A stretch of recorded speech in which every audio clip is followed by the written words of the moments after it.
here in the perimeter, there are no stars. Out here, we is stoned.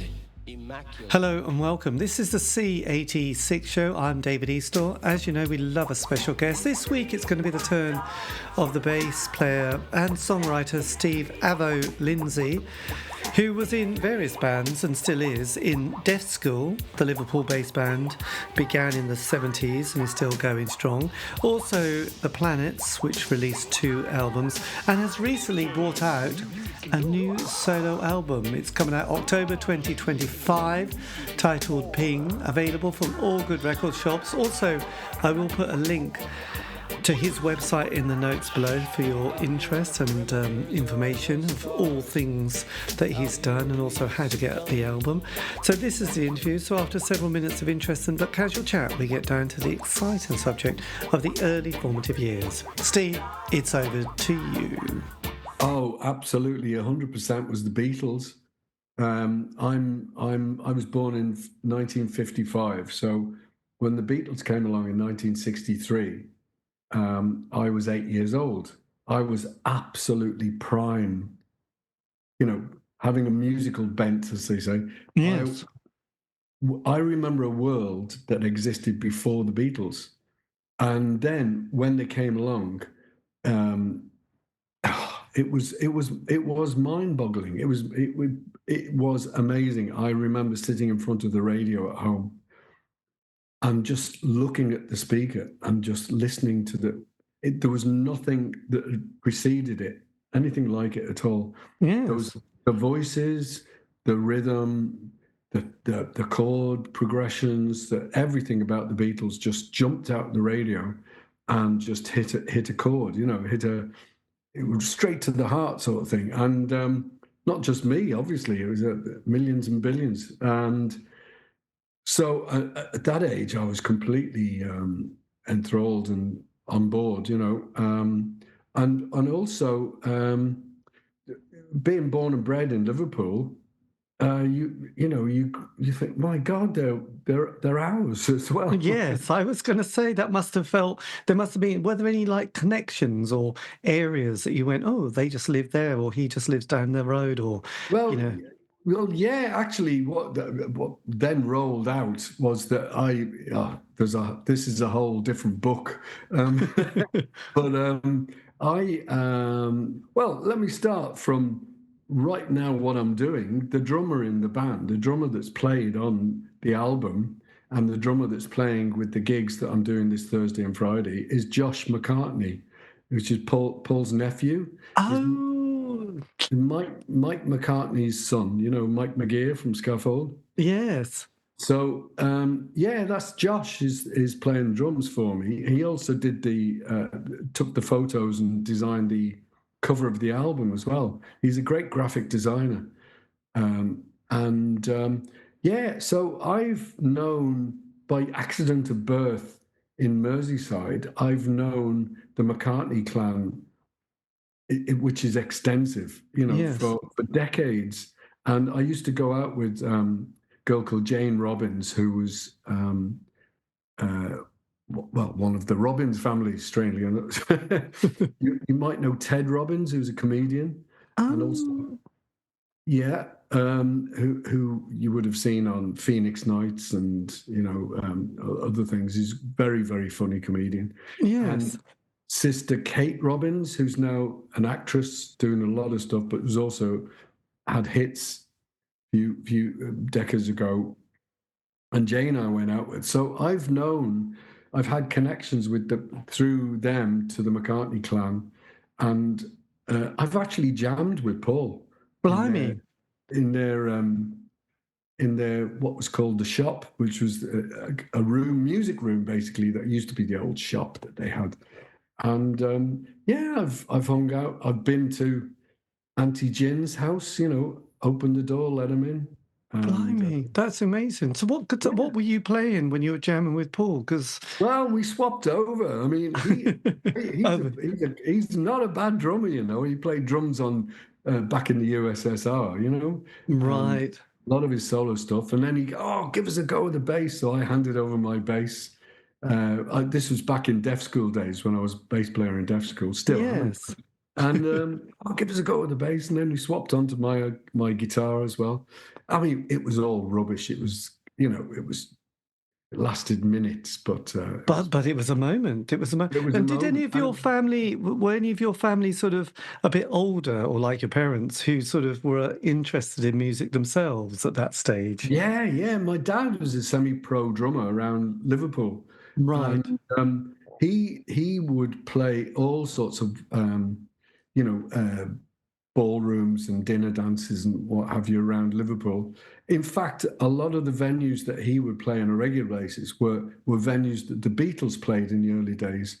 In the early '60s as they were developing, and um, back in the early '60s, when the beat groups were really, booming, certainly around Liverpool, there would be dinner dances or just dances, and my dad would play the foxtrot and then the waltz and then the quick step, what have you. But then for 20 minutes in the middle of the evening for the teenagers, beat groups would be booked. So the Beatles would do 20 minutes in the middle of an evening like that for the teenagers, or it'd be Jerry and the Pacemakers, or the Mersey Beats, or whoever else. Yes. That was a period of time that is kind of a bit lost and forgotten now. Well, I would imagine. And what about Yeah, the Liverpool poets? Did they come into your consciousness at this stage? yeah. Well, going back to the '70s, when I went to art school, I went to the same art school as John Lennon, and that's where this band Deaf School came together. We were just literally art students or art tutors. There was so many of us, and at that point in time, the Everyman Theatre on Hope Street in Liverpool. The art school is on Hope Street, and as is the Philharmonic Hall, as is the Everyman Theatre, and bookended by the Catholic Cathedral at one end and the Anglican Cathedral at the other. But the cross fertilization, the connections were all there. So the art students would hang out in the bistro, the bar in the Everyman Theatre, and after shows and what have you. So we would rub shoulders with the likes of Mike McCartney, Mike McGear, as he was called back then, Roger McGough, John Gorman, who were in the Scaffold, Yes. Yeah. So back in 1976, we Deaf School, we did a gig at the Philharmonic Hall, a double-header there with the Scaffold. Blimey. Yeah. And in fact, next summer, Deaf School is playing the Philharmonic Hall again, 50 years to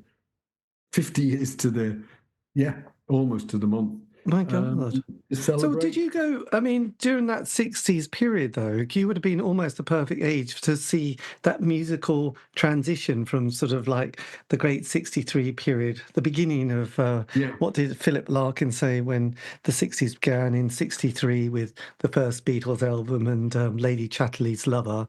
You would have sort of seen that birth, and then that progression of psychedelia and, the whole dope, LSD, the Summer of Love in '67. Yeah. So were you going through that kind of, my God, have you heard what they've got on the West Coast with Jefferson Airplane and the Doors and Grateful Dead and, then obviously Hendrix and stuff like that? Was that all in your consciousness at that stage? Absolutely. And now, you and I chatting about this now, I kind of feel privileged now because, it was... I look around at what's happening musically now, and I go to the supermarket. They never play any music that's current. It's always music from the '90s or the '80s or whatever. You know what I mean? It's crazy. And so to grow up in that period you've just defined, it really felt special at the time. And there was this forward-looking, there was this wonderful mood of, what's happening next? What's going to blow our minds next? Yes. That's what it was like. And it really felt so exciting. And I was at a perfect age to absorb all of this and enjoy it, relish it all. And it was amazing to be blown away by Hendrix. I remember that Saturday evening when we tuned in to watch the Lulu show. Oh yes, the Lulu. And he goes into Sunshine of Your Love, doesn't he? Yeah, and I remember looking at my mum and dad saying, "Oh, this looks a bit kind of. Is this? It looks a bit unplanned. This and." For a BBC on a Saturday evening, I bet they were all shitting themselves. Well, yes. But there was that Beatles film that came out on, was it Boxing Day, the rather avant-garde Beatles film? Magical Mystery Tour, yeah. Which everyone was like, wow, there's only 3 channels back in those days. Yeah, I mean, that must have been quite a radical thing to see such a film. It was radical because it was in black and white. When it was such a cosmic psychedelic sort of film, but it was in black and white. So it kind of like they missed the trick there. But I believe it was shown again a little while later on BBC Two that was in colour at that point. Yes, well, not many people had colour TVs because you could get either a colour licence or black and white, couldn't you, back in those days? And I don't think we got colour until 72 when there was that moment of like, yes, let's get a colour TV. And we were like, oh my God, look at the colours, It was kind of extraordinary. I do remember the beginning of Dad's Army going, oh, I didn't know that smoke was yellow or something. I just stick with me. I think it was because of the Olympics were coming on or something. So there was a sort of moment. But what was it like? You were kind of hidden 15, 16 and everything obviously had been amazing. And then suddenly the Beatles break up. Hendrix, Morrison, Joplin all die. Brian Jones has died. The 60s kind of crashed to a rather poor end. I mean, obviously we didn't have Charles Manson in this country, but, things had got a bit grim and the drugs weren't quite so fluffy and so beautifully psychedelic. No. What was it like? Were you leaving school at 16 or going to A-levels? I tried to do A-levels, but I was actually allowed into art school without qualifications. It was kind of possible back then. I don't think it's possible now. But I do remember being old enough to, see students rioting in Paris, and the Vietnam War, all of the shit that was going on at the time. Yes. And assassinations. Oh, yeah. Well, Bobby Kennedy. Yes. Vivid things to me is Bobby Kennedy and then Martin Luther King. And, yes. Very, very vivid. And you did have that feeling that the world was going to, rack and ruin. And did you think pop music was all over? Because I know there was a brilliant film, I think it was Martin Scorsese on the Rolling Stones, I think it was called Shine a Light, and there was that clip of Mick being interviewed in probably, 64, and him being asked how long it would last and him sort of looking a bit, well, I don't know, probably another year we could do this. And in the audience we all chuckle because obviously realise that they're still going to this day. But kind of, he said it quite seriously. I think, he gave it some thought. Yes, we might be able to keep this going for another album and one more tour, and then probably it's all gone by then. So did you think, yes, they're right, the establishment have stopped, music's going to finish at this point? Yeah. There was a huge amount of fear in the air. Also around that time, I mean, John Lennon wrote Revolution. It was on the White Album. The White Album was very, very difficult to plod through as an ardent Beatles fan. It was difficult, and I love it to bits now. But at the time, it was heavy going, and around that time also there was Chairman Mao and the Little Red Books, and all there was loads of stuff going on like that was incredibly worrying. Yes. Just generally, not just to the likes what was the first gig you went to, by the way? Oh, the first gig was actually at the Liverpool Philharmonic in '69, I think it was. It was John Mayall. Right. John Mayall. It didn't have any of the it didn't have Clapton on guitar or Jimmy Page or whoever else was around. Yes, all those great guitarists. No, yeah, but still, that was good. There was no drummer in his band at the time as well, which was rather weird and wonderful. Yeah.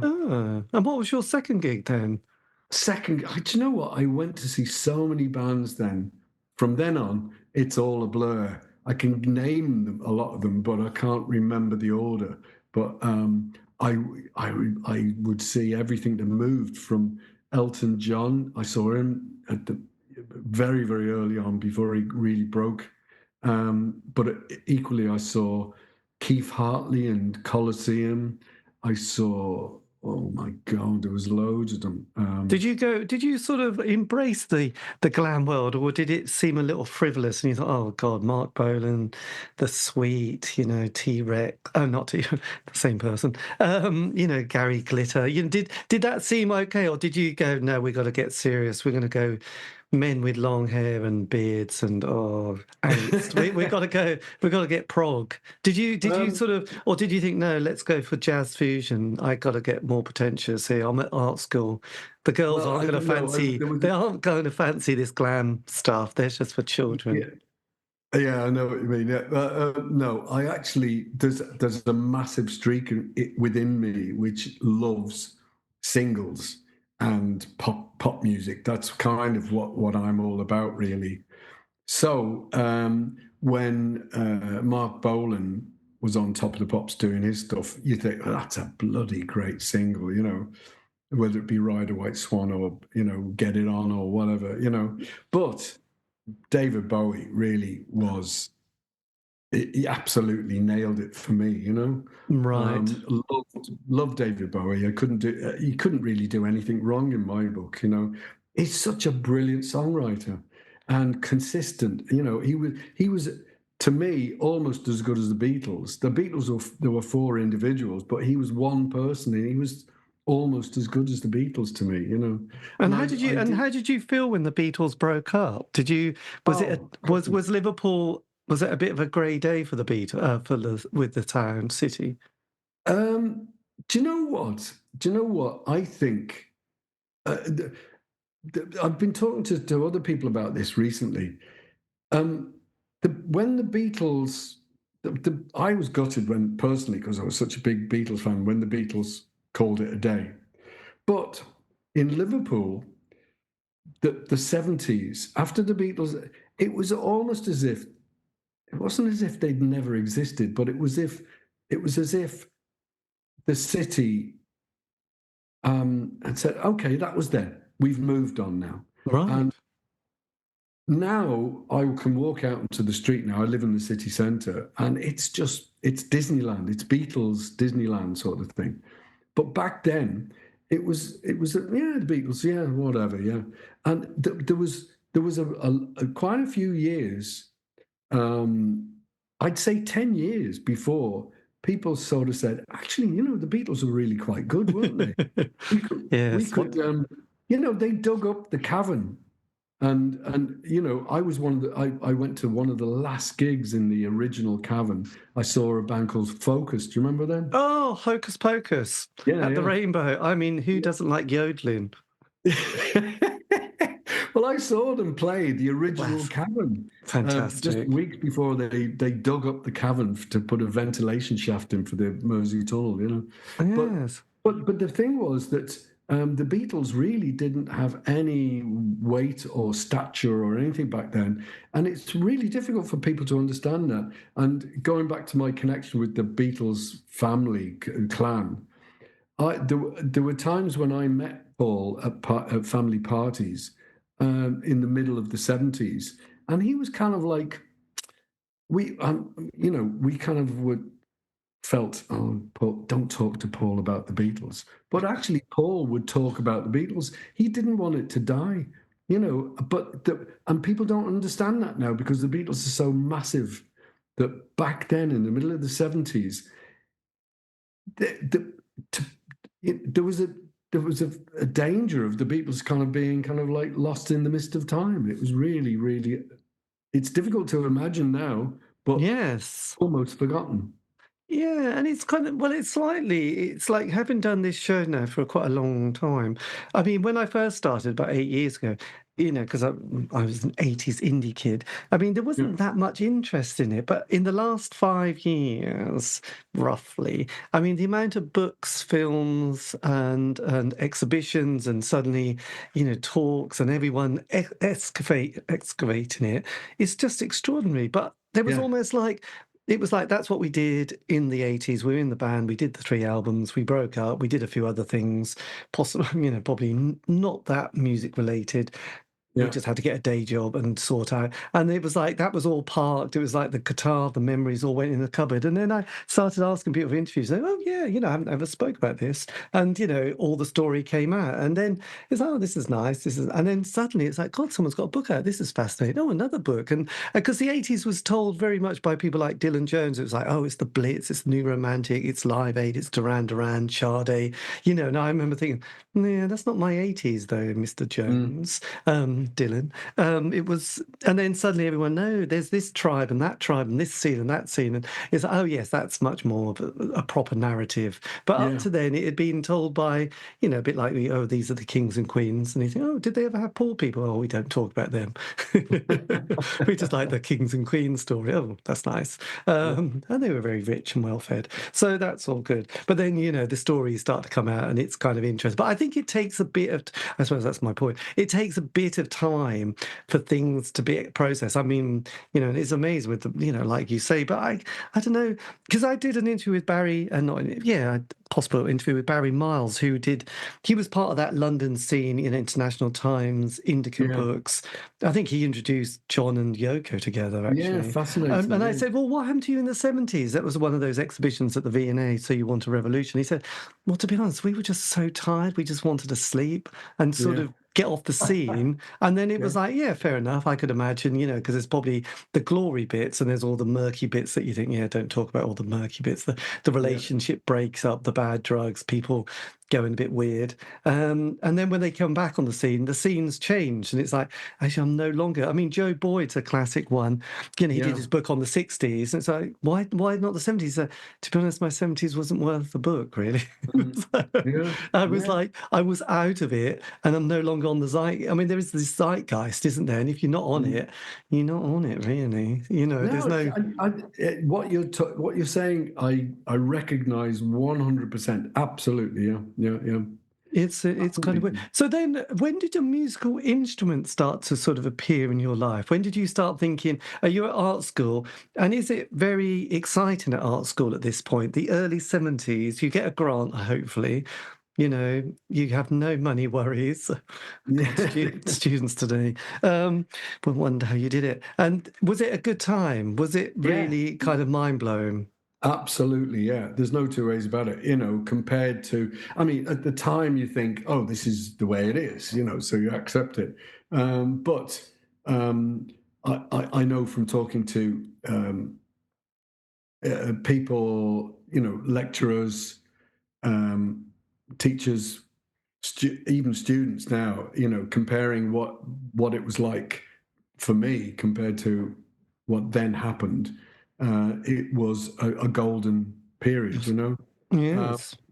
And what was the art that you were particularly interested in? Was it fine art, sculpture, or film? I would have liked to have done fine art, but what my pressure from my parents was, oh, you need to make some money out of art, so be a commercial artist, which was their label for being a graphic designer. So I went into graphics, but that suited me because the graphics department was the only department that had filmmaking facilities and animation. Right. A rostrum camera.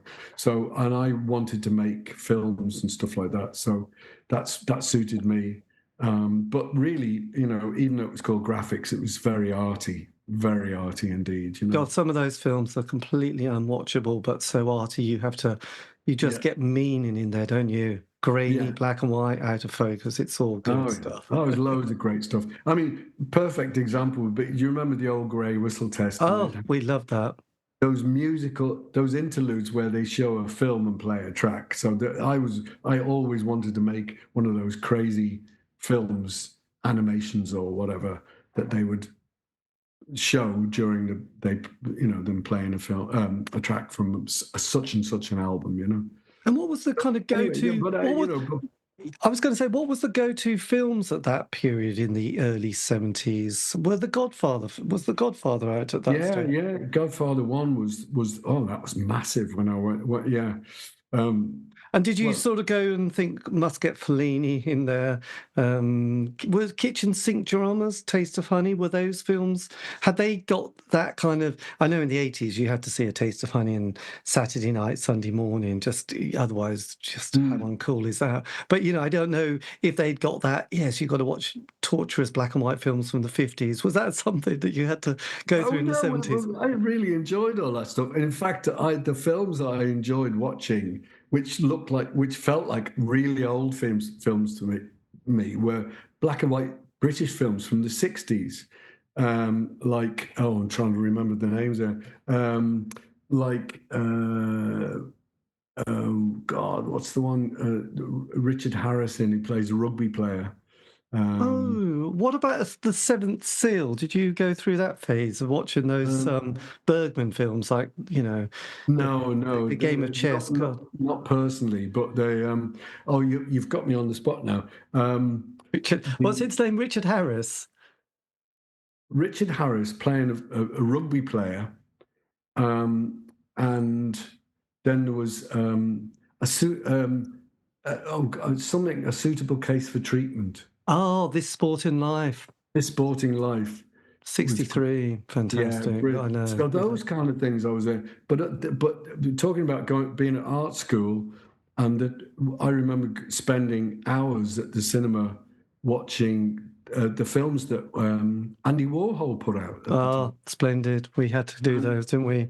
Yeah, and were you interested in his pop? Because was it Richard Hamilton who was the first pop artist, wasn't it? Was pop art something that was in your... Had that... I mean, I'm sure at the time people don't like it, and now it's, of course I love all pop art, but I expect at the time some people would have gone, no, I like the post-impressionist or nothing. No. I love all of the, particularly the British artists, Pauline Botti and yes. Peter Blake is I just love Peter Blake, and I've met him on a couple of occasions. Mike McGear, I'm a good mate of his. You go around to have a party at Mike's house, and there's bloody Sir Peter Blake. Love it, love his stuff. But the 60s, I mean, Richard Hamilton obviously did the Beatles White Album, didn't he? Yes. And but as far as artists are concerned, the Hockney, obviously, love David Hockney stuff. And in fact, there's a Deaf School track that we call The Bigger Splash. Right. Was performance art, because that was another thing that started to develop. I know in this area, which I'm talking about, East Anglia, people had sort of in the 70s had started drifting out of cities and getting into the countryside and developing community and self-sufficiency mixed with sort of performance art and, bunging in lots of spiritual. I mean, that was when cultural appropriation was kind of quite rife, a bit of Buddhism, a bit of North American Indian stuff. People started to explore a bit more. I think in the 60s, in a simplistic way, people wanted to change society. And then in the 70s, a little bit like, oh, well, that didn't work. Shall we just try and change ourselves and be groovy, man? And there was that famous book, wasn't there? The Art of Motorcycle Maintenance, that everyone tried to read, but just had a copy on the shelf just to look cool. I mean, it was all, it was a lot of kind of inward looking. I mean, the music, started to get a bit more introspective, wasn't it? With the singer-songwriter, the Neil Young, and people like, the sort of Laurel Canyon scene, wasn't it? Joni Mitchell, Carole King. Yeah. That started, people started to get a little bit more. But like I said, performance art started to become a thing with lots of nudity and body paint. So I didn't know if that was something that at art school you went, yes, we had some dreadfully pretentious people there. Yeah. I actually, the one thing that jumps to mind is during my art school period of time. So we're talking mid-70s, really.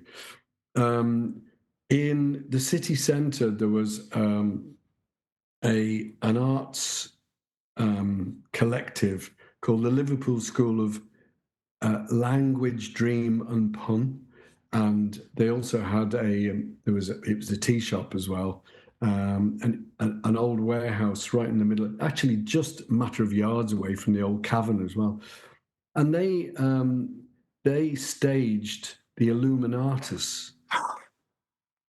Oh, wow. That's amazing you mentioned that. This is because I did an interview with Neil Oram, who was one of the people who was part of Neil. Yes, he was I know he wrote it with someone else, didn't he? Yeah. And I can't remember. Oh, none of us are going to remember it, but we will in a sec. Because I was a bit fascinated with Neil Oram and this Illuminati. Because again, people in the 80s would go, "Oh, you haven't seen The Warp," and it was like, "I don't know what that is, mate." And it was this 9-hour. This is the 9-hour play, isn't it? Yeah, exactly. Yeah. And that was it. Yes. And obviously he fell out with the person who also sort of claims to have written it as well. Yeah. But I mean, that was any excuse for the actresses involved, always the actresses to get naked, Can't get enough. But I mean, for example, what an interesting thing. Ken Campbell. I should have explained. Yeah, he was the director. Yeah. And performed in it, and quite a few actors that then went on to be, quite big names. Well, yes, you had Bill Nighy, you had Jim Broadbent as well, and Robert Anton Wilson. So, was that sense of revolution and anarchy kind of mixed in with Liverpool at that stage? Absolutely, yeah. This particular place that I've just mentioned, the Liverpool School, was very, very much a part of that. That part of it was almost like a tentacle two tentacles. The art school and the Liverpool School tentacles met, and Deaf School were very much part of that. And we performed in the tea rooms there, the Liverpool School, on a few occasions, like on 6 o'clock on a Friday evening, even though it was quite a small little room, Deaf School, and there was many of us. We'd try out new songs. We rehearsed in the back room, which was still looked like a part of a warehouse, which it was. That's where Derek Taylor, the Beatles press officer, was. He was then a MD of the Warner Brothers Records at the time. He came to see us rehearse there and burst into tears. He was with emotion, like the ley lines, the cosmic energy source. And he fell in love with us, and we fell in love with him, and we signed to Warner Brothers Records. Yeah. That's amazing. So Deaf School. Were you at art school at this stage? Did you? Yeah. And this is where the band formed in the art schools. I went to art school, and within the first couple of months, I was rehearsing with what became Deaf School, and we weren't. We dabbled as musicians. We had.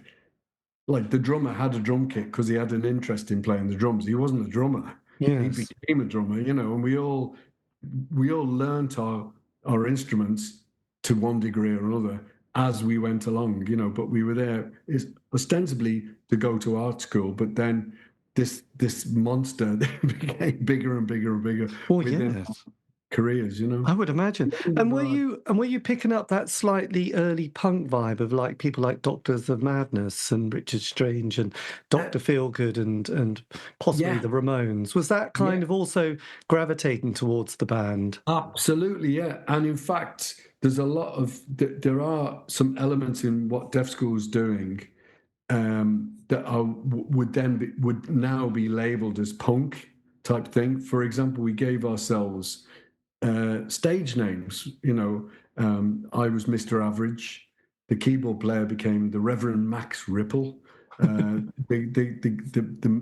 of the vocalists became Enrico Cadillac Jr. Nice.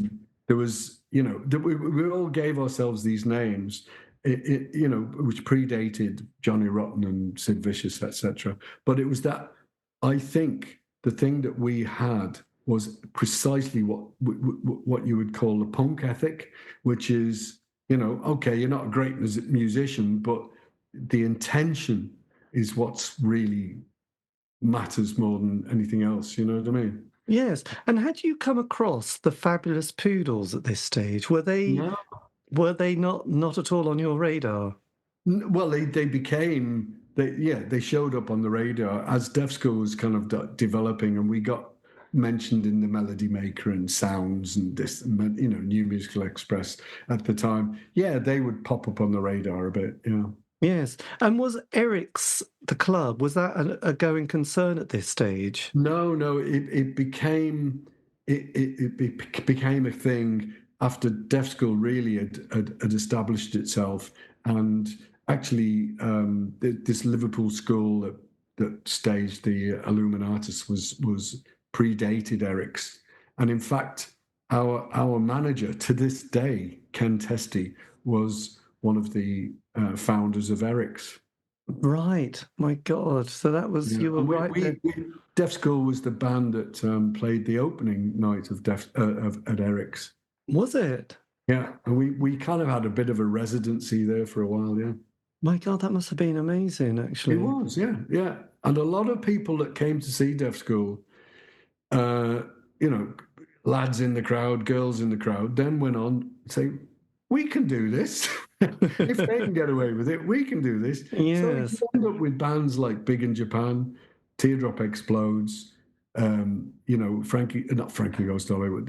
Were the Yachts one of those bands as well? Exactly. Yeah. You went in to be in It's Immaterial. Yes, I know. There's quite the scene, isn't there? I know. Well, Richard Strange did say that they were 2 years too early for punk, but everybody in the audience, watched them, took note, and then formed a punk band. And I mean, a lot of people mention luck and timing when it comes to having that so-called success in a band. And it's like, yes, you could. It's amazing that anybody does, but obviously, I suppose it's percentage of numbers, isn't it? Someone's going to hit it. So, so when you started to write, did you start writing your own material quite soon?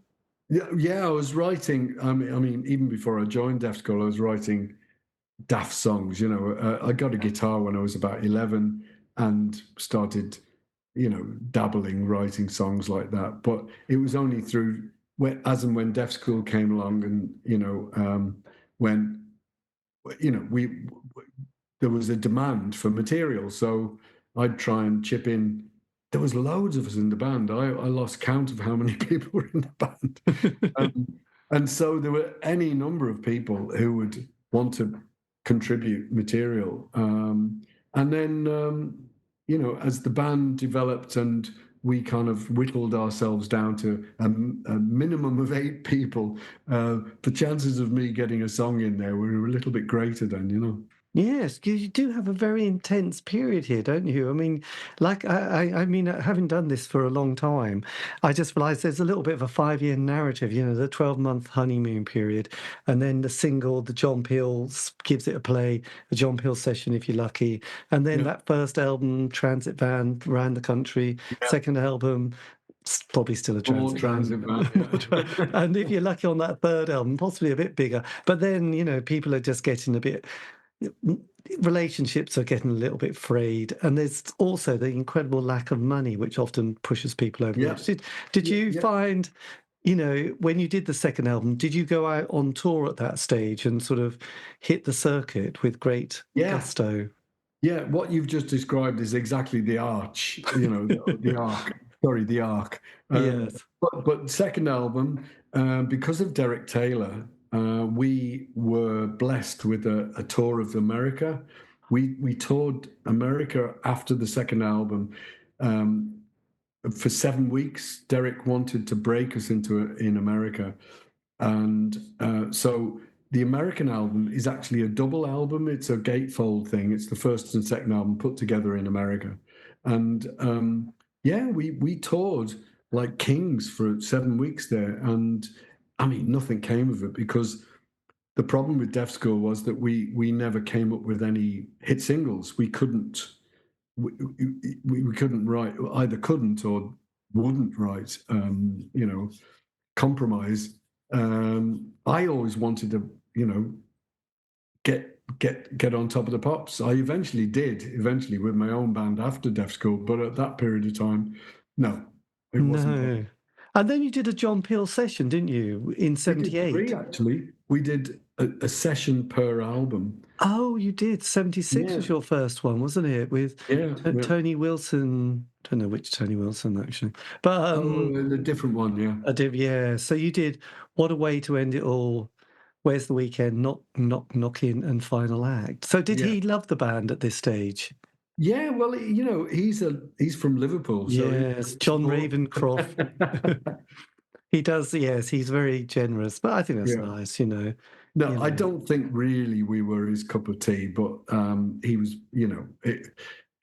when you're signed to a major label, the BBC or whoever it is, they know, whether it's Jules Holland in this day and age, they know that, a certain amount of push is going to be put behind an album or whatever. And so it's okay for them to have you on their show, whether it's Jules Holland or John Peel. That's the reality of the situation. So yes. And was it tricky at that stage? Suddenly, we do get sort of punk comes along, and then it's not just all punk, because when you look at the charts, there's lots of disco and there's prog rock getting very serious and having its moment in the sun. Did Warner Music have a problem of where to place you? Because I know I spoke to Tony from the Fabulous Poodles, and it was like it's just a different. The image wasn't great. There was not really much of a hit song, and they did one called Work Shy, but it's not it's not really quite got it, however much you want to like it. It's like it's not something brilliant. Pretty much the same. If we'd had a couple of songs that were around about the same time the Rosillos were around. Oh yes. And they had a couple of hits, that one was actually called Top of the Pops. Everyone wants to be on Top of the Pops. Something as kind of hooky as that could have got it a radio play, then it would have opened up a lot of opportunities. And how did the band work? Did you come up with ideas and then work together, or did you bring the idea and say, this is my song and this is what I want you to play? How did the band function? You functioned as quite a demographic type. Sorry, not demographic. What was it? Democratic. Yeah, I suppose Clive Langer, the guitarist in the band, who then went on to produce Madness and Dexys Midnight Runners and loads. And yes, Elvis Costello's Punch the Clock. Lots of successful stuff. He has always had that kind of overview of what we could do, And then his main songwriting partner would be Enrico Cadillac Jr., who's very theatrical, and would have grand lyrics, like every song, not every song, but a lot of songs became mini operas, So there was a lot of theatrical stuff going on within each song. And, so the way Deaf School performed was we always came across on stage much bigger than we actually, we were grand, Yes. We still are to this day. And so what am I trying to say? Yeah, there was when I came along and presented a song, let's try this one, shall we? It was then adopted by the band as a whole, and and they ran with it to make sure it worked on stage, you know. And that's the thing about Deaf School, it always worked on stage. It never worked on record, you know. Yes, I know there's quite a lot of bands like that, isn't it? We Yeah. never captured it. I mean, when you did English girls, English boys working girls, what was the atmosphere like in the studio when you recorded that one? This is your last one on with Warner Music, wasn't it? Yeah. And we had Mutt Langer Oh, yes. producing it, Robert John Lang, who then went on to Shania Twain and Foreigner and whatever else. There's loads of stuff he did. Massive successful producer. Anyway, he did his best with us. But again, I don't think the material, you know, the album to me sounds very bombastic and very kind of, you know, that in your face. But at that point, I should explain that punk had really blown up and had really kind of blown us out of the water. We were a far more art school, and you know, there was certainly a genteel streak in what we were doing, and so punk came along, and we were there at the wrong time, if you want to look at it that way, you know. Yes. But we did our best, and we tried to make an album that would sell in America, but really the material wasn't there, you know. And whose idea with the artwork, by the way? I don't know. I can't remember. It's a very strange. That's a very strange cover, isn't it? It is. I quite like it though. Yeah. Yes, I just kind of think it's not. Yes, it's not quite smell the glove, but you know, it's kind of like it's kind of hard. Yeah. And Second Coming in Liverpool '88. This is on Demon Records. Yeah. Basically, a year. Sorry, 10 years after we split in '78. Somebody, I can't remember who it was, had a bright idea of like, hey, let's 10 years since we split up, let's do some more gigs. So I kind of like was one of the reluctant ones saying, oh, all right, yeah. Because by then I'd had a proper job and was in the music industry as a music publisher by then, you know. Yes. I was working with the La's and, you know, and Beautiful South and people like that, you know. Blimey, that must have been. So when the band split in '78, did you all sit around the table and shake hands and say we had a good time? But yeah. I mean, we didn't pass. There wasn't any animosity. It was just kind of like, yeah. We admitted defeat. It was as simple as that. Yeah. Yes. And wait. And what did you do for the? I mean, did you keep an interest in music and Eric's and the whole Liverpool scene and Bill Drummond and people? No, not really. No. I went off and did my own thing. I wanted then, like I said before, I was, there's this strong streak of pop music in me, and I just wanted to be on top of the pops. So I was said, right, I've been in a band with any number of people in it, you know, a minimum of 8. I want to be in a band of 4 people. So I went off and formed the Planets and wrote what, you know, as many hit singles as I possibly could write, and had a couple of hits with you know, with the Planets, with Lines. We got on top of the pops. We had commercial success in France and in Canada, and we toured all over the country. It was actually commercially, it was commercially more successful than Deaf School. Yes, you had one hell of a band as well, didn't you? Pardon? You had quite on the album. You had quite the band, didn't you? Did you have Budgie from Susan? Yeah. We had Budgie, and there was a guy called Tony Wimshurst on guitar, who'd been in a band signed to Island Records called Nasty Pop. There was a guy, Chris Scornia, on keyboards, who had been in the Fabulous Poodles. Right, my God! And then you had Kate Robbins on backing vocals. Kate Robbins and Jane Robbins. I went out with Jane Robbins at the time. Kate Robbins, I mentioned earlier as well. She's the actress that works a lot with Ricky Gervais now and people like that. Right, and Charlie Charles also on percussion.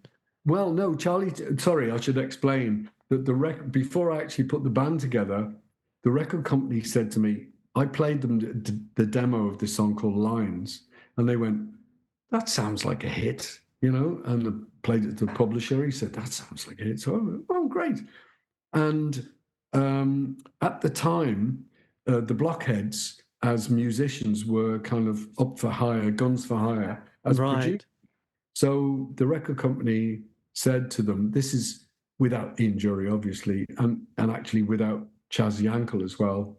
So it was Charlie Charles on drums, Mickey Gallagher on keyboards, and John Turnbull on guitar, and me on bass. And we are the four musicians that recorded the backing track of Lines that then became a hit and on Top of the Pops and did good business, yeah. Blimey. And Rialto Records, that's quite... Yeah. Who runs Rialto Records? It was run by Nick and Tim Heath, who are Ted Heath. There was a band leader in the 50s and 60s called Yes, Ted. A different one than the one who played Gockenshire. I don't know what he played, but... The ex-prime minister. Yes, that one. Yeah. Nick and Tim Heath, sons of Ted Heath, the band leader. And, they formed Rialto. Rialto also had hits with the Corgis. Classic. God, that was a big hit, wasn't it, really? So, my God, so then in 1980, you brought out Spot as well. Yeah. So, first album was called Goon Hilly Down. Second album was called Spot. And, again, I think I'd run out of steam, songwriting-wise and all that. Also, I was never, ever... I never took to touring. Sitting in the back of a transit van for hours, days, weeks on end, going up and down the country doing gigs, never appealed to me. So, no, happy to leave that behind. Blimey! I tried my hand after the Planets had finished. Tried my hand at producing and a couple of bits and bobs. But no, I then got into music publishing. I kind of went from hands-on musician to the business side of it, and I am to this day a music publisher. Right. So what is the mechanic? Because the music industry is quite murky, isn't it? It's a very difficult one for people who are musicians to know what they're signing and what they're not signing. So music publishing, what's the gist of that? What is the key point? It's actually it's pretty simple. A music publisher is much the same way as a book publisher. We music publishers look after the compositions. So an author will write the words, will write the story. So yes. I look after writers who write lyrics and music. I don't have anything to do with the recordings of them. That's the record company. Those are recording of. So, for example, I will publish songs that are a song that's written by one person, but it might be covered and recorded by a multitude of different vocalists, different bands, record labels, different recordings. But I am the one publisher. So I, on behalf of the songwriters, receive the royalties from PRS and MCPS and wherever they may come, different income streams. And I will ensure that I get all the royalties that should be earned from the sales or from the radio plays or the supermarket, the lift, the hairdressers, wherever it may be, and make sure that the songwriters are actually paid. Right. My God. So so is it a bit like being a detective then? Do you have to sort of search these income streams out? Yeah, well, a little bit sometimes. Yeah, you have to have the radar out, but you are, for the most part, placing your trust in these organizations like PRS, because PRS, their job is to make sure that when a band is playing at the Jazz Cafe in Camden Town or wherever, somewhere local to you, the set list is submitted to the PRS along with the details of the actual venue on the date that it happened, and then the songwriters whose songs the set list is made up of a multitude of songs, obviously. Yeah. And every single song, a certain amount will be allocated from that night's activity to that set list, and then it's subdivided to the songwriters. So, or if the Radio 1 or Radio 2 or whatever it might be, or even the smaller local radios, if it's all, thankfully, it's all computerized now.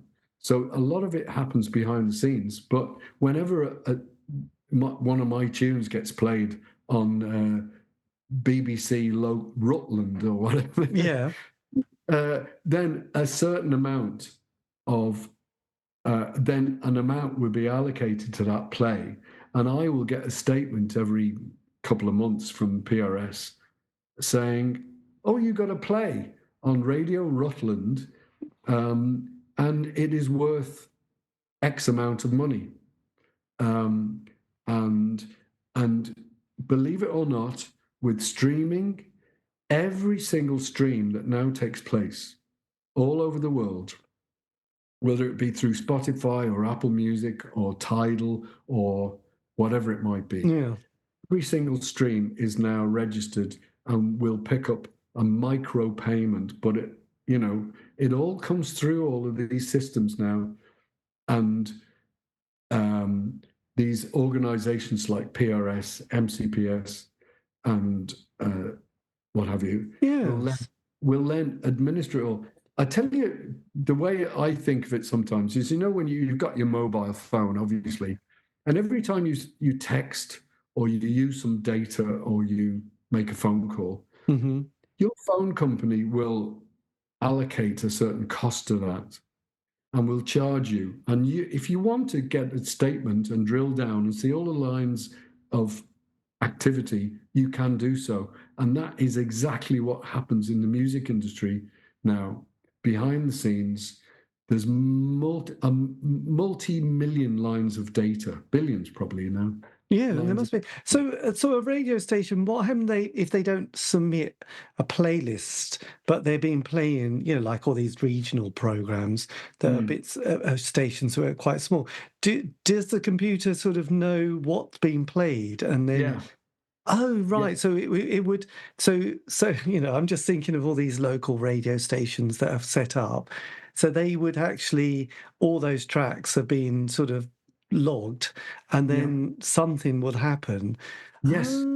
So when I play some obscure indie pop on the other show that I do at Future Radio, that would actually get. I'm hoping it does, because it would be lovely to think that they'd be, oh look, I've been played on that station. So that would actually happen.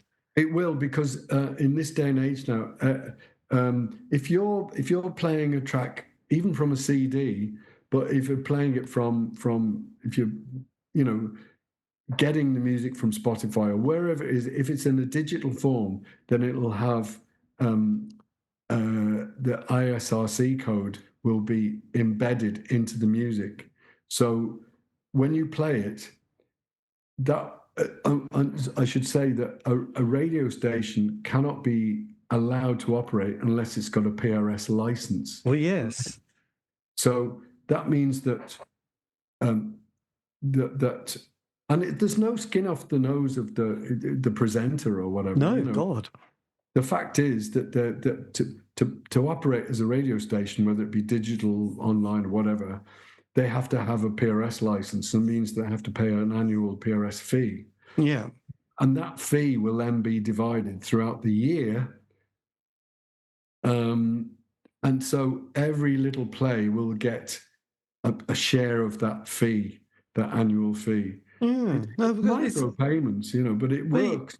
Well, it's nice that it's recorded and documented, so that's groovy. I mean, it might be a little bit of a different, slightly from what you do, but I know with Mark Bolan, no one knew where all his royalties were going. I don't think his family and son was that just because he'd sort of on his wheel and what he did meant that, I don't know if they ever sorted it out, but I remember a documentary and it's like, where does Mark's millions go kind of thing? Yeah. Was that a different subject completely? And that's just like, well, No. the money comes in, but unfortunately we don't know because it's kind of, well, data protection, but he's obviously given it to some organization or some person. Well, back then there was there would be yeah. Let's put it this way. Now things are. It's very difficult to siphon off money left or right, whatever. Back Yeah. then it would have been a lot easier. And um, it I don't know his situation basically, but you know, yeah, without knowing a specific Yeah. detail, it's difficult to say. But all I can say now is because a piece of music, if it's on a CD or whatever, because it has this embedded code in it, it means that you know, a radio play or a sale through Spotify or whatever, you know, a download will actually be properly paid. It's transparent these days. Back in Yes. the old days, you know, if you were selling product, you know, you could say, oh, well we had 20% of whatever we produced was breakages. You know, well, hang on a minute, 20% breakages. You know, so there's things like that which was very very fudged back in the old days. You know. I would imagine the good old days, as they call them. So then you, I know, until it all goes wrong, and it's like, Yeah, okay, that's yeah. terrible. Perhaps we should do a DBS check after all. Anyway, so then, yeah, so people then come to you, like you mentioned, the Lars and Beautiful South, and said, could you be my publisher? And obviously, you get a reputation, and then lots of artists think, yes, this is a good person, a bit like. You know, I think as long as you've got a good dentist, hairdresser, your life's probably going to be okay. An accountant and mechanic and all those things. But you know what I mean? You sort of, oh my God, my dentist is leaving. This is just. But yeah, so people come to you and then say, "Could you be my publisher?"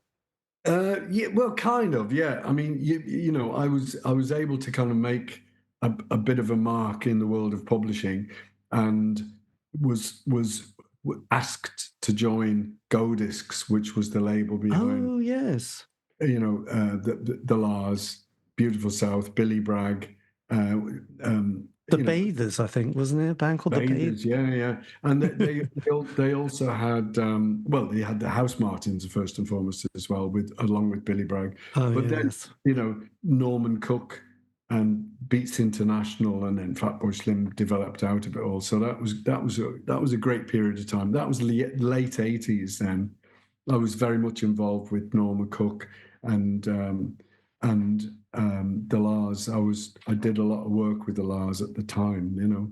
And then 1990, I got asked to join Island Music. So I then became publisher of Massive Attack, Cranberries, Pulp, Shakespeare's Sister, U2, James. It was unbelievable. God, the numbers must have been amazing. You must have Yeah. been excited looking at those figures. It was the best possible period of time to be in that company. Yeah, yeah. Yes, my God. And then did you, I'm guessing, then did you break away from Ireland and do, or are you still with Ireland? No, no, no. No. I moved on from Ireland 1995. I then actually spent quite a few years doing music supervision in films and things like that. You know, I worked on the first Mission Impossible film and did loads of Michael Winterbottom films. You know, like Welcome to Sarajevo and things like that. Um, and yeah, I really enjoyed that period of time. But then 2000, I moved to Ireland because I married an Irish girl. Kids came along, and it was a period of time. I fancied something fresh and new, so I moved to Ireland, set up the company that I now run called Elevate Music. And so for the last 25 years, I've been ostensibly an Irish publisher, even though I'm English and I'm based in Liverpool now. I still run what's an Irish publishing company. So I Excellent. publish a lot of Westlife songs, a lot of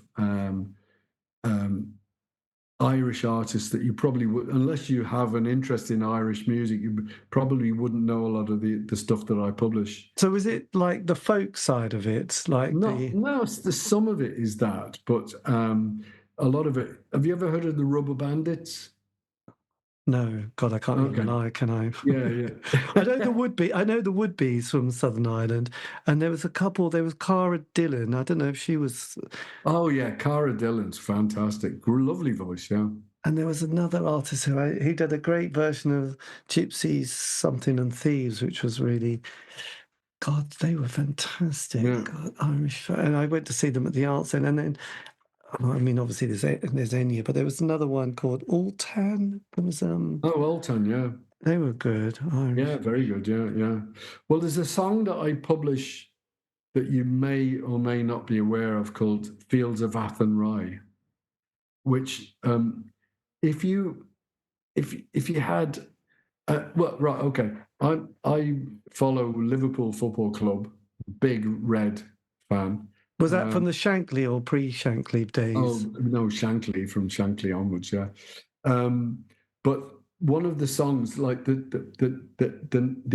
anthem that the fans sing after "You'll Never Walk Alone," is a song called "Fields of Anfield Road," and this song is also massive around the world amongst the Irish rugby fans. The English rugby fans sing "Swing Low, Sweet Chariot." Yes, that's right. The Irish fans sing "Fields of Athenry."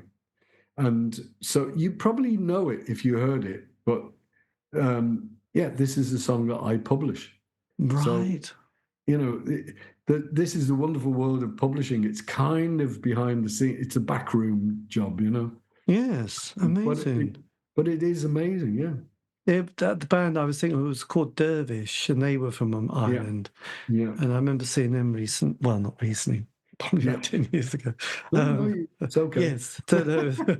I know you say recently, think, that was a long time ago. But yes, I've always had, like people like Christy Moore, and then, various people here and there from Ireland, but I can't, mind blows. So then you're doing this, and then you think, God, I want to make a new album. I want to. So when did the sort of the idea of getting back and sort of writing, well, not writing, you've probably been always writing, but when did you start thinking, actually, this is the time I need to sort of get back in the studio and release an album? Yeah. Well, the starting point really was going back to Deaf School. Deaf School never went away, really. And over the years, we've regularly gigged, and we've toured in Japan even. We made a mark in Japan enough to be asked to gig there in the 2011, 2015. So there's always been a bit of activity. And 2017, somebody said to us, "Do you know what? I'd love to hear a new Deaf School album." And we went, "Oh, great," because we're all art school creatives. We like, yes. We can't help ourselves. Anyway, so we wrote loads of songs, and obviously before you actually finish a song, there's lots of ideas that come about towards songs. So I came up with loads and loads of song ideas. Some of them came to fruition and came out on an album in 2017 called "Let's Do This Again Next Week." Yes. But I thought, you know what, some of these ideas are too good to just leave on the shelf. So one of the things, I'm not a bad musician. I'm also not bad at recording digitally these days, with a garage band, or whether it be Logic or this, that, and Cubase, whatever. So I'm quite good at all that kind of stuff.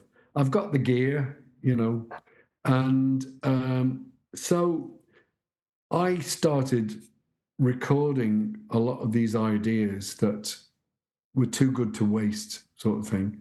And over the last few years, half dozen years, and certainly through COVID, there was a time when you could go, everyone could write the book or could do Yes. this, They went in the archives, didn't they, in the attic? So I thought, yeah, fine, okay. So over the last few years, all of these ideas have become finalized, and kind of in parallel to that, me as a music publisher, I administer on behalf of other smaller catalogs that a lot of songs. And there's this record label, Fretsaw Records, who will have been in touch with you. Or was it Jerry? Yeah. Jerry, it was, yes. Yeah. So Fretsaw is the record label that I administer the publishing that arises from whatever they are involved with.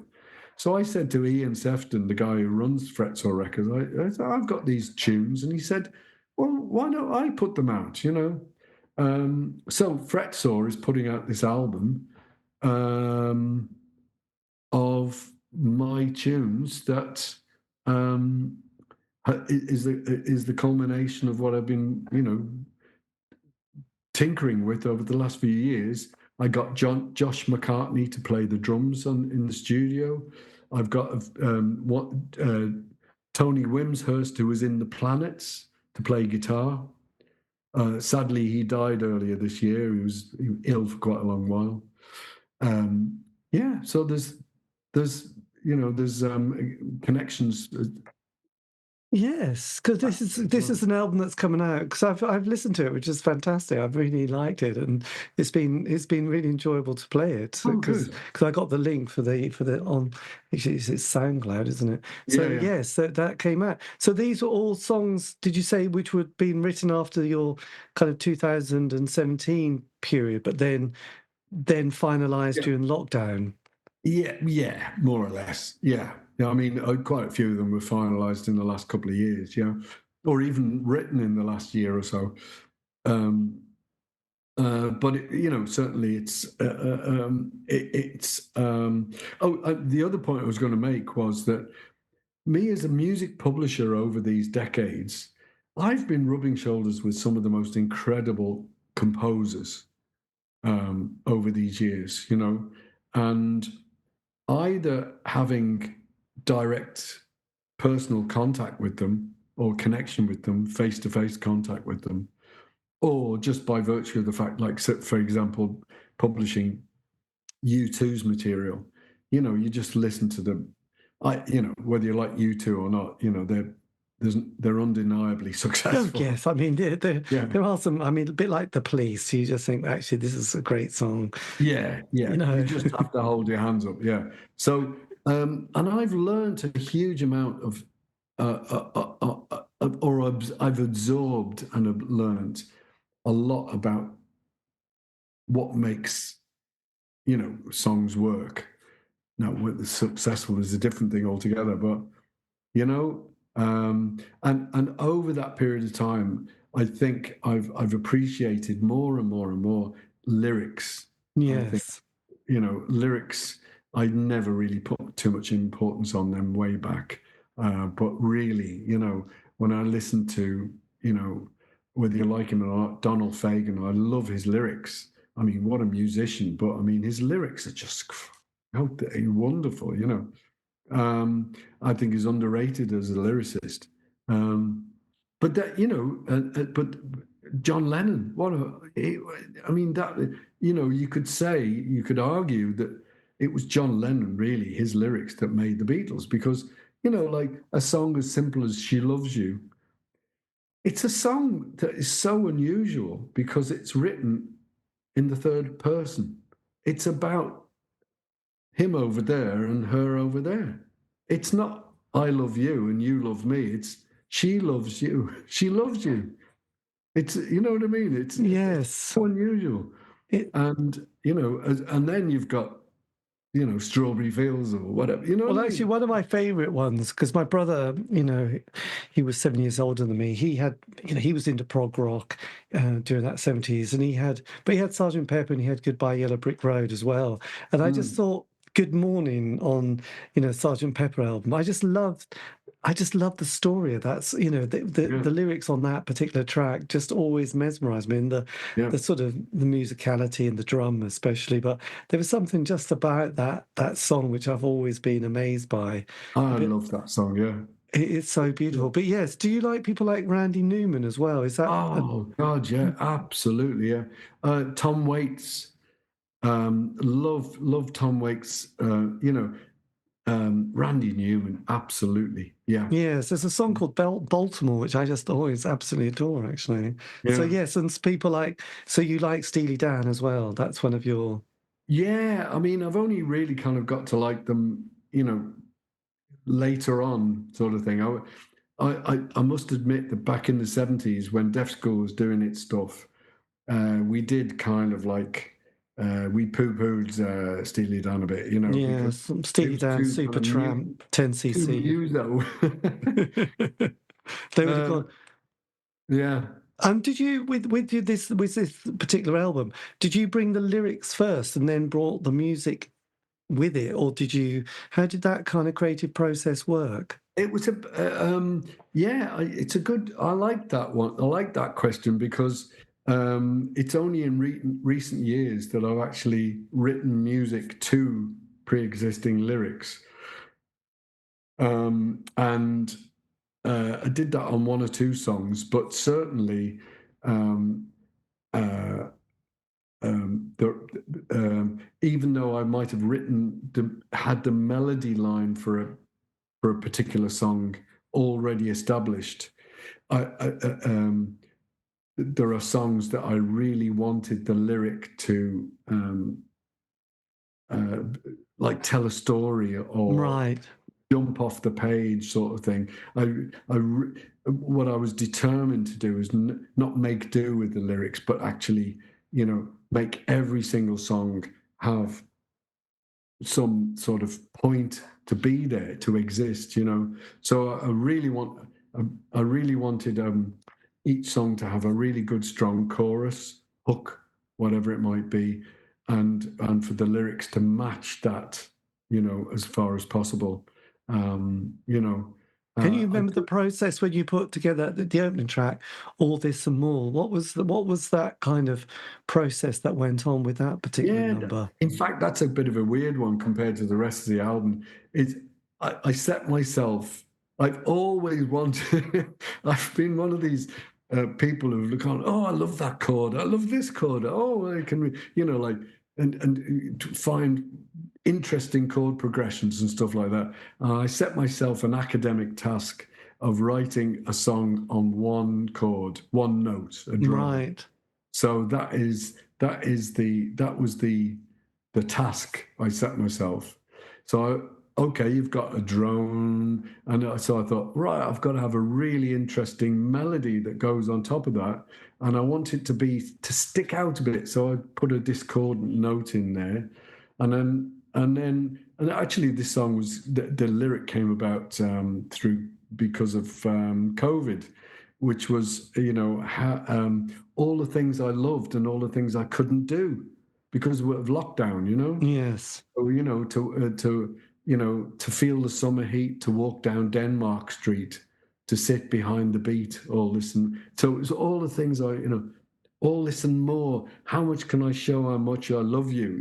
Well, I would, it's one of those, it's quite a simple idea, but, how to show how much I love you. Well, I would give up this for you. I would give up that for you, that kind of thing. Excellent. So, yeah. And what a track like Cheers, My Dears, what was what was that process and where did that inspiration come from? That's pure Liverpool. That's all Liverpool references in the lyrics. It's actually the main thing. The main chorus is actually not. It's not a drinking song. really, it's not glorifying alcohol, really. No. It's actually about, it's about my friendship with all of the people in deaf school. In fact, we meet up socially. We even though we gig like once every 18 months or whatever, we still meet up in Brick Lane for a curry or whatever. You know what I mean? We're the best of friends, which is absolutely brilliant, Yes, it must be nice. And you must be amazed when someone wrote a book about the band and you've got all these famous people who've gone on to great commercial success who talk about the band in such kind of positive tone. Does that sort of feel quite, special for you? Absolutely. Absolutely. And that's kind of what, that's what Cheers My Dears is all about. It might sound like a bit of a pub song, and I wanted it to be a kind of like, oh, let's link arms and sing, sing along. But it's more to do with, that family, that bond, that you have, rather than anything else. And the verses in between are all references to places in Liverpool. Right. And to Liverpool's place in musical history. Like the opening line is a kit bag full of 45s, so it's the merchant sailors coming back from America with their kit bags full of 45 records from New Orleans and from New York and wherever, bringing back these records to these waiting musicians in Liverpool in the late 60s skiffle or early 60s beat groups who would say, oh, give us that record. And they start doing covers of American rhythm and blues, and which then spawned beat music, Liverpool beat music, and in London, the blues movement, Yes, I suppose everyone always mentions Lonnie Donegan, don't they? Being which is Rock Island Line, yeah. Yes, and To Know You Better. What was the sort of background to that particular track? That's one of those. There are millions of pop songs about being in a party, in a room, in a disco, whatever, and you catch the eye of somebody. Somebody appears in front of you, and you go, "Oh my God, she is absolutely gorgeous." And the Beatles wrote a song, "Saw Standing There." Well, she was just, she looked at me, and I looked, and it's basically the same story. But I loved the I loved the idea that I've written the song from the point of view of the person who's a bit tongue-tied, a bit gauche, saying, "Oh my God, you're absolutely gorgeous," and just being so tongue-tied and saying, "Oh, I like your sweater," and and it's got, which is, what's he looking at, sort of thing. Well, I like your sweater, and then I thought, and then it rhymed with "To Know You Better," right? And then the next chorus is, "I like your look, it just gets better. I like your walk, let's walk together," and so it just kind of rolled from there. I must admit, I did punch the air, when I came up with that chorus. That must have been, yes. It reminds me of that. There's one of those classic Woody Allen films, isn't there, where he's been set up and he's trying to look cool, and that's when he sort of puts the record on, it scratches, and then he gets the sleeve and the record spins out and smashes. It's a bit like, exactly, yeah. It's that kind of moment. And sort of curious, on Olive Green, what was that kind of sort of background to that particular track? Yeah, that was do you know what? That's a kind of a Donald Fagen-y type of lyric to me. In my head, it's the Donald Fagen thing, which is I'm trying to capture in the lyric, at least, a period of time in the 60s where things were really positive, where where Tony Benn talked about the white heat of industry, and there was the Labour government in '64 came in, and it was this kind of it felt positive. It felt that there was a future there. It was that period of time when the Beatles came along. Yes. When Britain was swinging. It was it was a really kind of an up period of time, and there was a female vocalist called Sandy Shaw. Oh yes, God, puppet on the string. Yeah, exactly. Yeah, and but her signature thing was to perform on stage without any shoes. She always did. Yes, I remember that. Yes. Barefoot. So I thought, wouldn't it be great to be in Sandy Shaw's shoes? Indeed. So there was it was a bit of a joke in there, but it's one of those list songs, and there's references to me as doing my graphic design at art school, and how much I enjoy to this day design and architecture, and really good design is really the public don't, for the most part, and they shouldn't either, know when they come into contact with good design. It should just be effortless and feel brilliant, but they don't know why it feels good and comfortable. And so I was trying to capture that kind of that feel there of optimism and positivism and good design and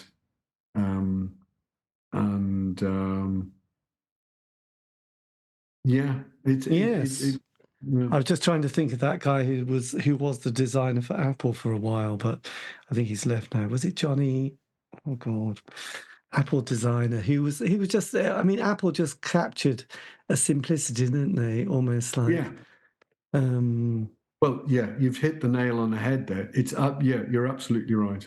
Yes, and God, what was his name? Johnny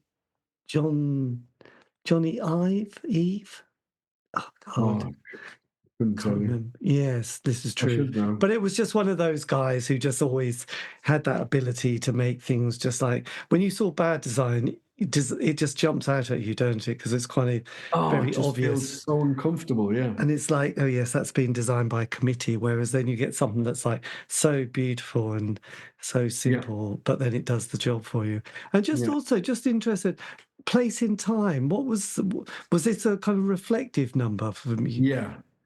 Basically, to be honest, it shouldn't really be there, but I'm so proud of that melody that I just thought, oh no, I can't let this go without it being on the record. Yeah. I'm a massive fan of Ryuichi Sakamoto, so I just wanted to, and it's my homage basically to his compositional skills, and I was trying my best to get somewhere close to it. Yes, absolutely. Yeah. So is that person you just mentioned, which I won't, he didn't collaborate. What was his famous kind of work the big song that he wrote was Merry Christmas. Right, yes. So that's the one I was, yes, the simplistic kind of.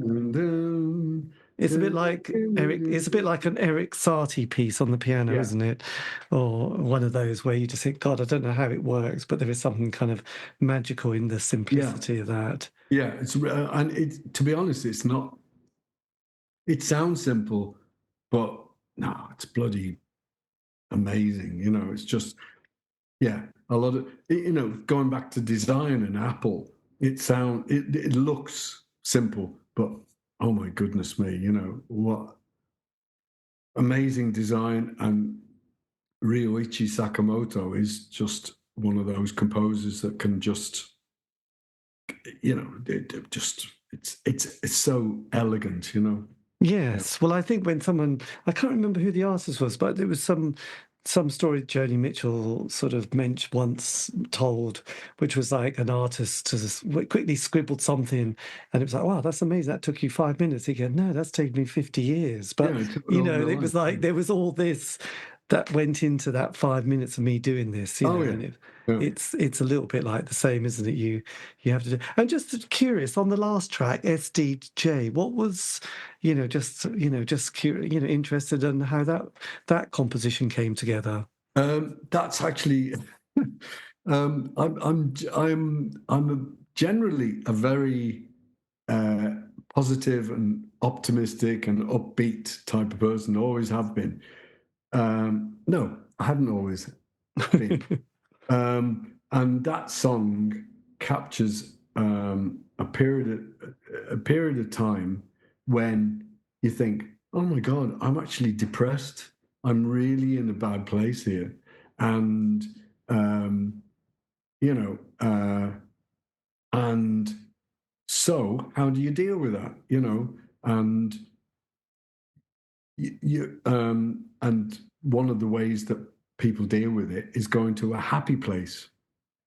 Where is your happy place? Mm-hmm. What can you think about where you kind of like you sneak off there? You know what I mean, in your mind. What makes me, what protects me mentally? What can I think about that will make me happy, my happy place? And so I listed a few of the things that over the years I've enjoyed. One of the things was I remember my dad. As I mentioned, he was a semi-pro drummer in Liverpool. I remember watching Sammy Davis Jr. On the telly way back in the 60s. And Sammy Davis Jr., I absolutely adored him, and my dad did too. So we bonded because of Sammy Davis Jr. Yes.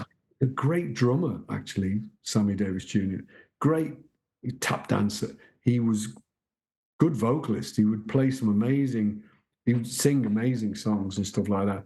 He was just one of these entertainers that you just were drawn towards, such an attractive character.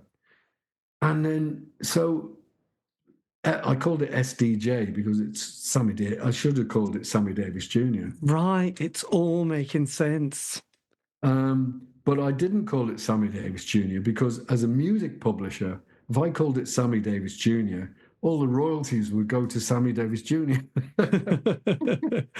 Yes, you thought not making that mistake. There is a kind of a not cynical, but realistic, reason for calling it SDJ. And so, I quite like the idea of it being a coded thing anyway. Yes, so there's again, it's another list song. It's a list of all of my happy places. Nice, my God. So with the album coming out, which is next month, then you've got some live dates. Well, no, it's this Friday. It's this, God, of course. Actually, with age, I'm normally you're absolutely right. It is next month. Well, no, but with age, I'm always about 2 weeks behind. So it's like, it's only mid-September. And it's like, no, it's actually the end of September. I don't know if anyone else ever has that experience, but you just think, you sure? Where did September go? You missed it now. Yeah, so you've got live dates both in Liverpool and London, haven't you? And then with that, do you think you'll be doing some more bits and pieces? Oh, I'd love to. Yeah, absolutely. Yeah. I mean, I haven't got anything lined up after these gigs on Thursday and Friday, but I've been in the music industry long enough to know that you have to have a few gigs under your belt before you can get other bookings, So I'm gonna, get these done and dusted, and then look around. I've got a few things, possibilities for next year, but nothing penciled in just yet. But as I say, Josh McCartney's playing drums for me. Yes. Got a guitarist called Garvin Cosgrove on guitar, and playing at the Betsy Trotwood in London on Thursday, and then the famous Jacaranda in Liverpool on Friday. The Jacaranda, I don't know whether you know this, it should be up there with the Cavern actually in Liverpool. The Jacaranda is one of the places where the Beatles played. Right. In the basement there, back in 61, 62 sort of thing. And it's the place where, outside of which they jumped into the transit van or whatever it was at the time and set off for all those months of gigging in Hamburg. They set off from the Jacaranda in Liverpool. Oh my God, that's amazing. Yeah. So with both of those, oh sorry. No, I was just going to say, and I've got Josh McCartney on drums that night, but also coming to the gig that night is his dad, Mike McGeer, who also took pictures of the Beatles in the Jacaranda and was part of that era.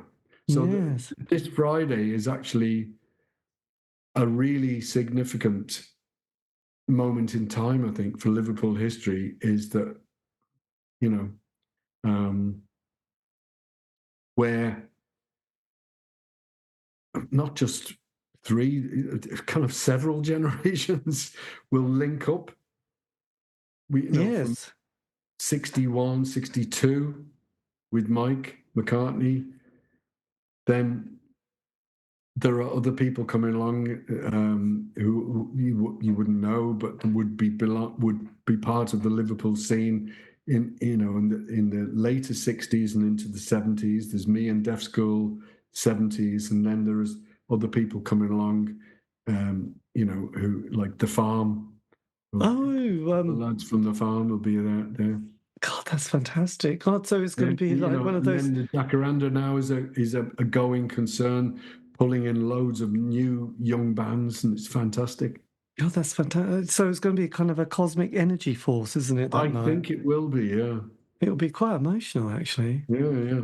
It'll be good. I'm kind of welling up a bit thinking about it now. Well, I'm not surprised. I mean, I think with age, you just take things like you step back, and think, God, this is quite the moment. And for this all to line up, it's quite incredible, the universe. Whereas when you're young, everything is just like, you don't have that appreciation that this is a special moment. You just think this is normal and this is always going to happen. Then you look back and go, oh, God. Oh, God, it's gone now. I wish I'd taken pictures. Exactly. Well, especially back in those days. But yeah, you just think this is quite unique, and the chances of this ever happening is like billions to one. And yet, it's going to happen this coming week. And I think that is something to just acknowledge, because you think, God, life. I think I remember someone saying, if you change your expectations for appreciation, your life will feel like a miracle. I know it's so corny, but again, it's like, yes, that's true. I've got to remember that one. Because in a way, this is terrible, something's not working, but it mostly does, or it's kind of, I don't know.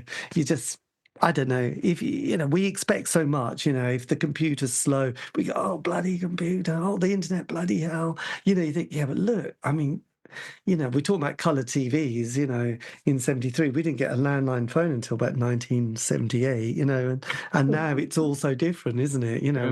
We kind of get angry when something's not in your inbox. Well, I've sent it to you. It should be, oh, look, it's there. That was 5 seconds late. Okay. It's just reminding yourself, isn't it? And I think with people, because it's such it's a miracle, isn't it, sometimes, that you met people and now you've got these connections, and, we've managed to navigate it all. And, God, the chances of that happening are billions, aren't they? Billions to one. Yeah. Absolutely, and to be able to play music on that night with so much history as well, in the background, I think it's just phenomenal. And it's not just, not just Mike there, but there are other people who will be there who were really important to the cultural history of Liverpool as well. There's people like Spencer Lee, who you wouldn't know, but you could Google him. And he was a very important writer and radio presenter on BBC Merseyside, who's, and Norman Killen, who's again a very important part of the record shop world and DJ in Liverpool as well, from the 60s all the way through to right now. He's still DJing, you know. Yes. My God. It's amazing. It's amazing what will be there, you know. It'll be very... Who will be in this? And with the album, so you've got digital downloads. Do you have vinyl and CDs or just CDs? No, CDs and vinyl. Have you seen the album cover? I think I have. Let me... He says, yes, this is the one with you with landscape. Yeah, with me, with my head in my hands. Yes, smiling. Yeah, that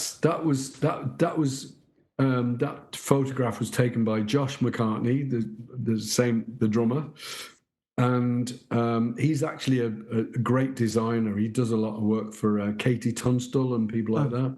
Yes, yeah, she's a massive Ivor Cutler fan, isn't she? Is she? Oh wow, Katie wow. Tunstall. There was a documentary and she presented it, and really. Yes. So so she was a massive, massive fan. Actually, I watched it recently. It was on one of those many programs I recorded on BBC4 on a Friday night. Oh yeah, I love BBC4 on Friday. Well, now it's Sky Arts, isn't it? You know. But anyway, Josh did the photography as well. He's a really good graphics guy. What was it? The point? Oh yeah, I know. The album cover. The vinyl. There's two vinyls. There's a blue vinyl which reflects, if that's the right word, the blue sky of the album cover. Mm-hmm. It's absolutely gorgeous blue vinyl version, and there's a black vinyl, obviously, and a CD as well. So I'm really looking forward to being able to. All of the product is on. There's been some pre-sales, which is lovely. Yes, we'll sell a few on the nights. Hopefully. And where were you photographed for that album cover? Actually, what's the monument behind you? Well, believe it or not, it's actually Liverpool. And that monument. It looks like a UFO, doesn't it? It does. It's a swimming pool. It's a leisure centre just behind the sand dunes in an area of Liverpool called Crosby. And Crosby, the beach there in Crosby, it has 100 iron statues. Oh, yes. Oh God, what's his name now? Indeed, we have actually been there, and I can't remember his name actually as well. And he also did the Angel of the North as well. Yeah. Yes. Anthony Gormley. Yes. So yes. Oh, so that's there. That's the beach. Know. We have got photographs there. Beautiful. Yeah. God. So that's all. And the sand dunes are absolutely gorgeous. Like it's really. It's wonderful. The beach is very flat, but when you get back to the sand dunes, it's wonderful to be in. Just I love sand dunes anyway, but to be there in a little gully and have that strange structure behind you there, and Josh actually showed me the picture of that in black and white. It looked like something from Twin Peaks, it looked like something American Gothic, Yes, absolutely. No, it's amazing. So you mentioned it earlier. What was your famous or most enjoyable football period with Liverpool? What was your golden season or seasons? There's been so many. What was your moment where you thought, yeah, that was a golden time? Oh dear me. No, I tell you, I can't. There isn't one, because I do remember, just like I remember the Beatles being so, Beatles being so vivid. The same period of time was with Shankly. That was so vivid. But then when Dalglish came along, that was spectacular as well, because, you know, as a player, he was brilliant, and then became an unbelievably successful manager. Yes. There were periods of time when, you know,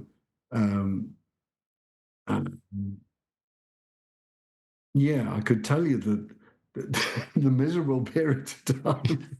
The white Gucci suit period. Yeah. Oh, yeah. I mean, you know, things got really kind of quite dodgy under, you know. Oh, yeah. We were struggling. You know, we were struggling back from less than zero when Gerard Houllier came along, and but then, you know, it's all built up since then. A few little dips, but Yes, I mean, it's. I tell all you good. what was great. I was Deaf School played in Liverpool. I can't remember the exact year. I think it was probably around late, maybe 2018, something like that. And we stayed at the Hope Street Hotel, just down the road from the venue. I think we were playing at the Everyman Theatre. But also staying at the hotel was the Liverpool football team. So that was staying at the same hotel as the Liverpool football team.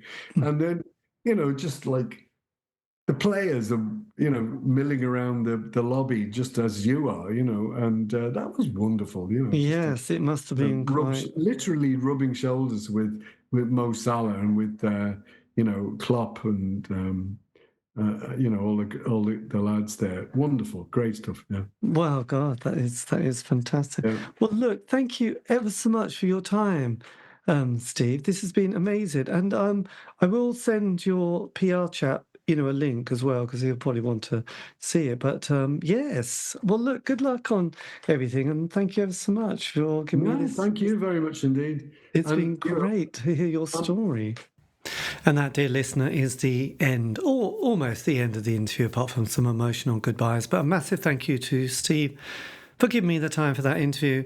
As I said, the album is coming out October 2025. I will put a link in the notes below. This has been the C86 Show.